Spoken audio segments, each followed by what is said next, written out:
Party మార్పుపై mask Mallareddy మనసులో మాటేంటి? రేవంత్ రెడ్డిని హరీష్ రావు ఎందుకు కలిశారు?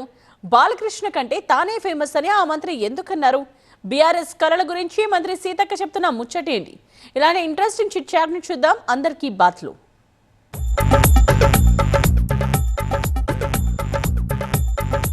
మాటలతోనైనా చేతలతోనైనా పొలిటికల్ అట్రాక్షన్ గా నిలిచే మాజీ మంత్రి మల్లారెడ్డి ముఖ్యమంత్రి రేవంత్ రెడ్డిని కలవడం ఆసక్తి రేపుతోంది. అయితే పార్టీ మారుతున్నారంటూ జరుగుతున్న చర్చకు అసెంబ్లీ చిట్ చాట్ లో ఫుల్ స్టాప్ పెట్టేశారు మాస్ మల్లన్న.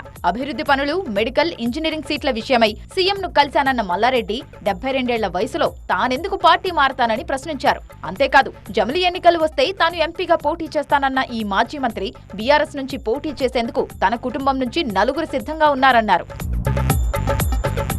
సీఎల్పీ ఆఫీసులో చిట్ చాట్ నిర్వహించిన కాంగ్రెస్ ఎంపీ చామల కిరణ్ కుమార్ రెడ్డి మెట్రో విస్తరణను అడ్డుకుంటున్నది బీజేపీ రాష్ట్ర అధ్యక్షుడు కిషన్ రెడ్డి అంటూ బాంబు పేల్చారు. కాంగ్రెస్ కు క్రెడిట్ వస్తుందనే అక్కసుతోనే అలా చేస్తున్నారని ఆరోపించారు.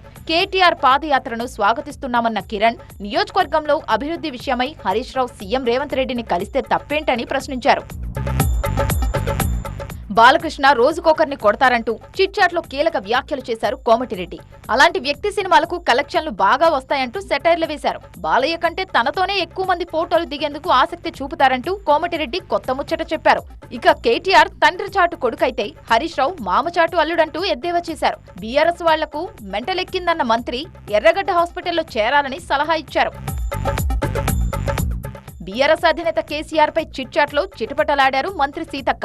బీఆర్ఎస్ కార్యకర్తలు ఊహాలోకంలో ఉంటారు. కేసీఆర్ ఫామ్ హౌస్ లోనే ఉంటారు. తాము మాత్రం ప్రజలకు మంచి పాలన అందిస్తామంటూ ఫుల్ కాన్ఫిడెన్స్ వ్యక్తం చేశారు సీతక్క. బీఆర్ఎస్ ఎప్పటికీ అధికారంలోకి రాదనే విషయం కేసీఆర్ కు అర్థం కావడం లేదన్నారు మహిళా మంత్రి.